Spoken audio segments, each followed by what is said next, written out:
tragic loss to our fraternity yesterday and the untimely passing of Johan Johansson. I didn't know him personally, but for anyone to pass away at the age of 48 leaves a very intense wake of grief. So my feelings go out to his friends and family. The loss to our community, I think, is in what was or should have been in the post. With the scores that I heard of his, I looked forward to so many adventures ahead with what he was doing with his music. So a terrible shame. I think it affords us all an opportunity to reflect, and I always get a real sense of I must get healthier, I must spend more time with my kids. And I often return to a comment that a guitarist once made. It was John Paracelli. He came to do a session and I looked terrible. I explained that I'd been up for 3 days solid composing, and he went, "Christian, this is meant to be fucking entertainment. We're not at war." So this is my old stomping ground, kind of in the middle of Chinatown, just kind of behind me, and Soho up there. Just a bit of local knowledge. This top floor here on Rupert Street is where the whole Spitfire thing began. I'll never forget that whole flat up there being full of cases for Spitfire percussion. And thankfully, that volcano that went off in Iceland meant that we weren't able to send them across the Atlantic. So we had to consider other ideas, came up with the whole download thing. Talking of ill health, one of the drawbacks of having spent about half a decade in a duo is lifting wedges and mixing desks and really massive 88-note keyboards has left me with a kind of permanent damage to my back, which flares up from time to time.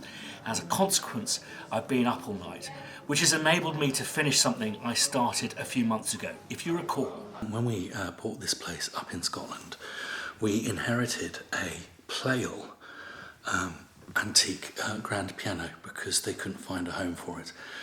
It's about 150 years old, and as we have learnt with other videos I've made about pianos, pianos only tend to last for about 100 years. This one is well and truly dead, although it's really, really very beautiful. I've inquired with a piano kind of restorers about how much and the success we could expect of restoring this piano fully. So literally removing the dulcimer inside and putting a new keybed in.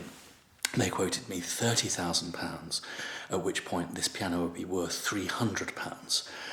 So I don't think, unfortunately, it's going to be worth it. And this is such a wonderful room to work in.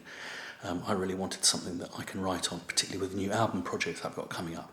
So this little bad boy is going today, and because I've been so busy, I haven't been able to sample her for Prosperity. So I'm basically grabbing a twilight session because it's the only time that the house is quiet. And it's at an hour where the owls in the tree behind this piano isn't kind of kicking off. So basically what I've got is my M149s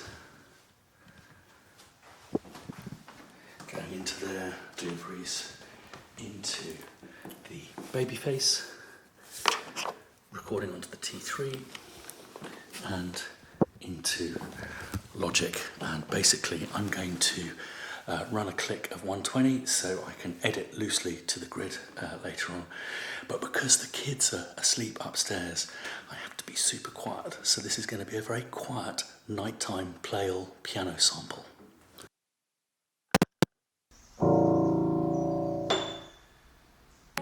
I don't know if this library is going to be fit for purpose, to be honest. There's an owl, 2 wasps and a whining dog. And as you go further up the keyboard, you can hear the morning chorus coming in. Now in isolation, it doesn't sound too bad, but I imagine when you start hitting chords and stuff, it's going to become cacophonous. So as expected, it's really clunky, very out of tune. The combi one is the one you want to go to, is the one that you hear at the beginning of this video. But I really like it. It's got a lot of depth and meat to it. And the further up you go, you will hear the birdsong come in, which is why we're not releasing it as a labs. It's not quite to those exacting standards. Where this cheeky little community is concerned, I think it's good enough for us. Enjoy the instrument. Links below. You'll need this password, all one word, lowercase, and it's EXS format only, I'm afraid. Sorry about that. It is the best sampler platform in the world, though. If someone does manage to make a contact version, I'll be sure to link below. So check out the links below. Right, I'm off to bed. Agony. See ya. Oh man. A tragic loss to our fraternity yesterday in the untimely passing of Johan Johansson.